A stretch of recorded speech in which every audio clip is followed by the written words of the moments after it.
Um, Friday, the 13th, 2015. It's allergy season is on the way. I'm starting to feel it. I'm T Street Controversy. This is T Street Controversy Live. He's the last man to have a clear, clean-cut victory over Mauricio Herrera, even though the punch stats are really crazy. But still, I watched the fight and clean, effective punching, in my opinion.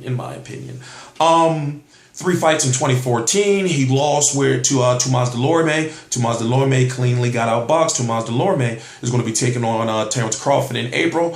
He lost to Emmanuel Taylor a couple of months before Emmanuel Taylor fought Adrian Broner. It was pretty much the fight that got him the Adrian Broner fight, meaning Emmanuel Taylor. And the winner of Emmanuel Taylor versus Kareem Mayfield was supposed to get Broner. And we could have seen Kareem Mayfield versus Adrian Broner. Just to give you a little bit of news right there, you probably didn't know. He fought a fighter also in 2014 by the name of Michael Balassi. Now remember, in 2014, two back-to-back losses in two big fights, or not, I'm not gonna say they're not high-profile fights, but big fights for a boxing fan. Tomas Delorme and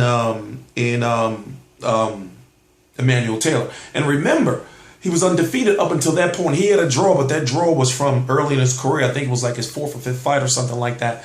So he was an undefeated fighter going into the Delorme fight, which it was the clash of styles. And then Emmanuel Taylor fight, which was supposed to be a comeback fight. Emmanuel Taylor losing to the softer punching Chris Algieri,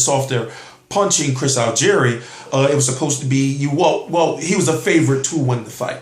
Emmanuel Taylor wins, goes on to get Adrian Broner, and now less than 12 hours before the fight, 16 hours or so before they're supposed to step into the ring, we see that Roberto Garcia, who, by the way, was severely dehydrated, which is the news I'm getting, and also B12 poisoning. So basically, he was having major issues making that weight. And the issue I had with it is that, okay, all right, I understand that he was 36-3 with 23 KOs. His last defeat was against Antonio Margarito after he was exposed by Miguel Cotto and Shane Mosley as far as the plaster in Paris.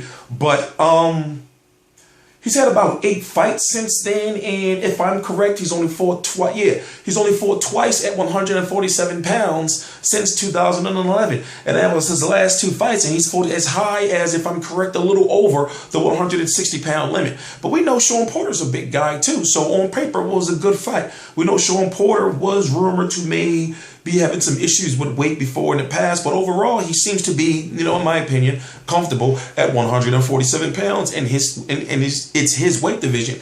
People are saying that Roberto Garcia was a bum and good. Kareem Mayfield on paper is a better fight.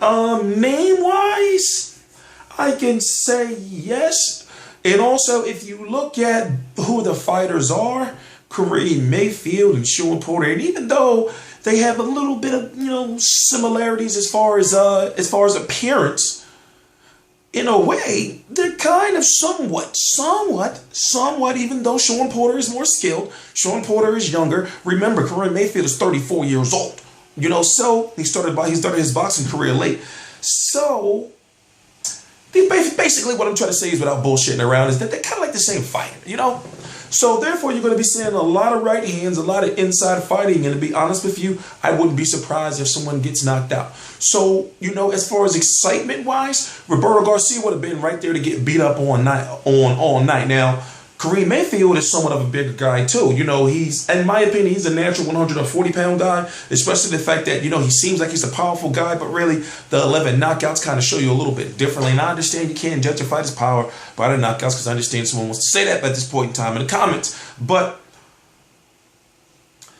put it this way, on paper, in a name that we know, and also the fighting styles, the fact that they're going to be right there in the middle of the ring, it's going to be a good, exciting fight, especially a fight that we're getting in 16 hours notice. I don't even know how they pulled something like this off, at this short period of time. And also, I would love to see what Kareem Mayfield is weighing. And did he have another fight in store lined up, or maybe he was just on call? This is, how long did he know that maybe Roberto Garcia wasn't going to make weight? Or did he know it all? I was on a media call with Roberto Garcia earlier this week, which is right down on the channel. It wasn't no hints during the call that he may or may not have been fighting. He said he was cooking breakfast during the call. So I'm like, okay, well, it's fight week, he was eating some breakfast.